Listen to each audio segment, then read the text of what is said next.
Yeah, it's easy to understand why I love this place. Soon, I'll be out in that canoe. If I'm here outside in the morning, it's pretty nice. What's this behind me? You'll see in a moment. That's what this video is all about. Hot water and sink obviously installed. And that's what I would love to show for you today in this episode of Tiny Life Takeover. How are you? My name is Denis Daigle. My dad and I have built this tiny house with huge windows by the river. So without further ado, please enjoy this video and I'll see you at the end.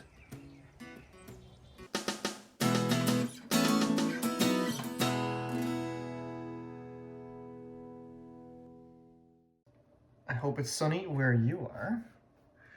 All right.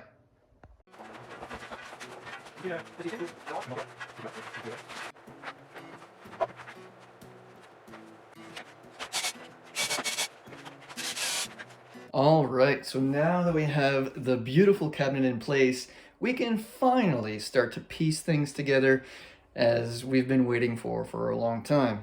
First part is, this is where I plan to put my hot water tank. Put in place. Let's put the sink in place, shall we? All right, so we have our sink in. Sort of. So I have to make a decision. Here is the water tank inside of the closet. You can see that there's enough room. But for some of you who are paying attention and seeing a problem, I have to wonder about how close this water tank is to the power panel. I'm sure it's not to code. If the water heater cannot be in the closet, then what are our options? Opens the conversation to using an InstaHeat using propane or 110. Where could that be placed? So that's how the conversation has evolved. And also, upon further research, clearly this is an overmount, and I had ordered an undermount sink because that's how I want to have it installed. I ordered the right part, but unfortunately the company sent me the wrong one. Another lesson learned. Check to see if you got what you ordered. Such a cold day, but wow. It's like the sky's on fire. It's fire in here, but what a cold day today has been. Okay, so we've made a decision that we're gonna put the hot water tank in the cabinet and we're gonna go with an electric system. The reason we're going electric is because it's less expensive and also we don't have to run the trouble of venting that outside. And we just need a point of hot water, and I can change it in the future for a bigger tank. But the fact is, we still have a very, to me, a small amount of water, and I want to take short showers. So that's going to be the trial. Decision made. Now that we know this, I'm ready to go order the counters. So I've talked to the counter manufacturer. I'm also going to go pick up the sink. I called the company and they realized there was a mistake. So we'll swap that sink. I'm going to stop by and let the countertop manufacturer have the sink and the faucet so they can cut the hole with their CNC machine. That's something that I don't have to do and I'm happy for it. And then we'll put them on. You just wait. I know I say that often, but this is just so exciting. I love going through this and I love having you along for the ride. So let's keep going. And another thing that we're planning is to match what we have here, the stainless steel. We're going to do the same thing here because, as you know, you're cooking spaghetti sauces or whatever. I'm going to be painting this black, and then I'll be putting the same style of stainless steel as a backsplash here and on the side. And I'm also going to leave that 1-inch gap so that it creates a heat shield because, you know, it's so close. So again, this is just us trying to up the ante and make things extra safe, and just so that you have the perception and the actual fact that it's going to be able to be safe and easy to clean, because I expect to be cooking a lot here. So that's another thing that I have to line up, pick up, install, and putting this kitchen together.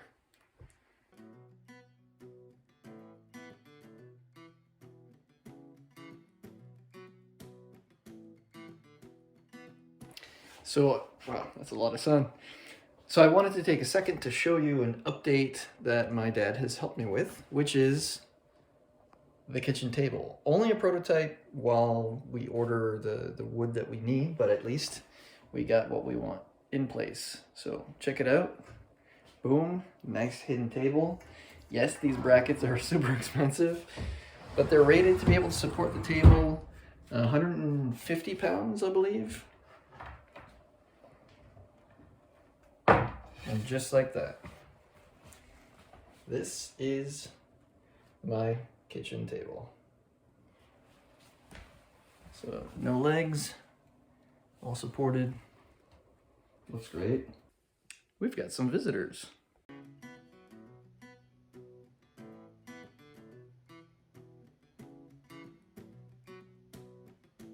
I've received my countertops cut. Now I have to apply some oil to it. That means they are butcher block, walnut. It's gonna be magical.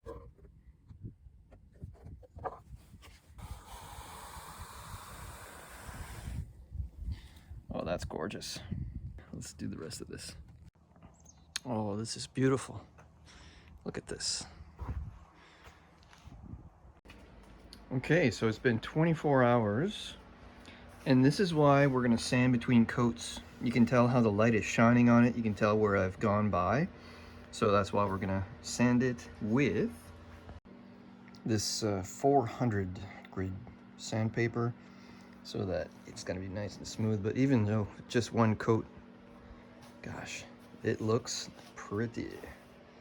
And one of the best ways that I found after you sand these is to use a damp rag to be able to take all of this off, because we tried vacuuming and it wasn't quite ideal. So just a damp cloth, and then of course letting it dry thoroughly before applying the next coat. So one thing about this cabinet, so these clips that are keeping the sink in, you can see these two that are really close to the edge. So clearly they're gonna dig into this. So we have to figure out what we're gonna do, either remove this or do something a little bit different. Plus the sink needs a bit of a cutout. So this is what we're talking about when it's never straightforward, especially not in a tiny house, but we'll figure out how to get the sink put on here. So here's what we're putting on for the silicone around the edge. We'll put a nice bead or a couple of small ones here and just get right to the edge. Now, a buddy of mine was saying that some of the food particles were getting stuck underneath between the counter and the sink itself, so we'll make sure that the silicone goes all the way to the edge so no food residue gets stuck in and mildews. All right, so the sink is in place and the silicone around the edges has cured. We're gonna bring this into the tiny house. So one point that I wanted to mention at this point is the instructions said that we needed to glue these clips onto the wood, but as we just saw, and my dad had suggested just to put screws, and that was the right thing to do because we actually had to move some of those clips. So if we would have glued them on, then we would have had to rip them off just to move them an inch to the side or whatnot. So sometimes it serves to put your thinking cap on and take a different route and be brave about it. So I appreciate that, Dad. So let's take this thing out to the tiny house. Let's do it. First things first, we're gonna need to notch out this top plate, be able to put the sink in. It's beautiful.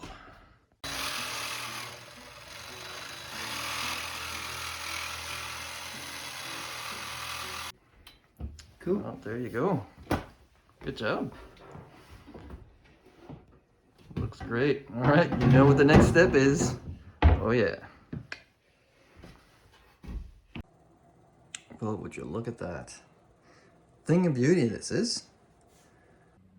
One of my favorite things about this tiny house is the fact that we had to think of things that are different than a normal home.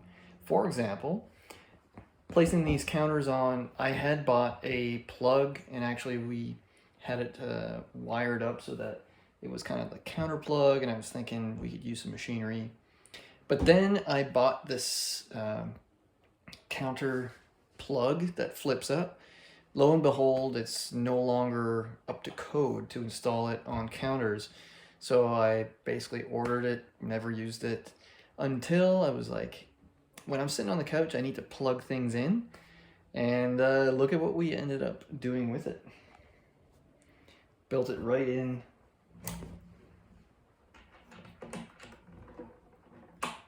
Closes in, closes up. Bam. Don't worry, it's all done properly in the back.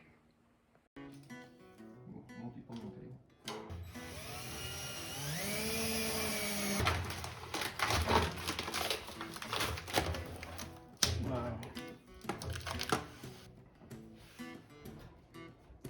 That's it. Very nice.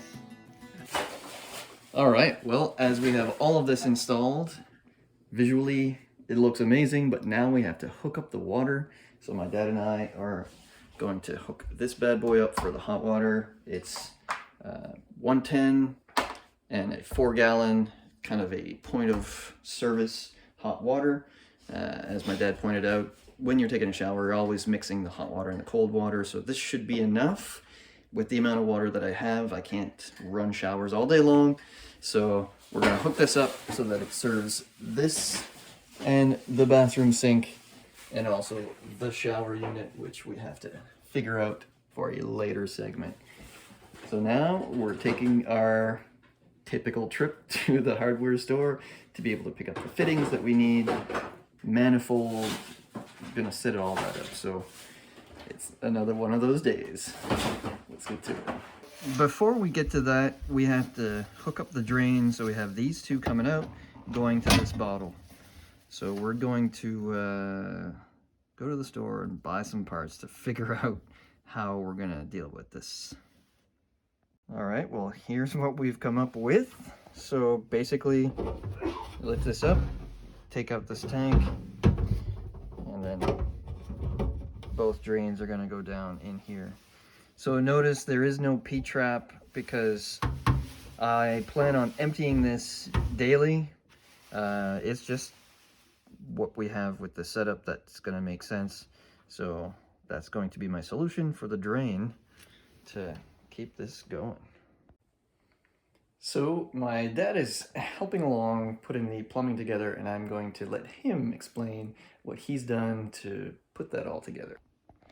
All right, so what do you have cooking here? Well, the outlet of the pump is down on below, and that is coming up and feed this cold manifold right there on the input. Mm-hmm. And then this one here will feed the zinc of the kitchen cold, and this one here will feed the zinc of the bathroom, and this will here the shower of the bathroom. Now this one here will feed the hot water tank right here. All right. I need to put a valve to shut it off in case we need to work on the hot water or there's a leak or whatever. Mm-hmm. You can still use the cold water.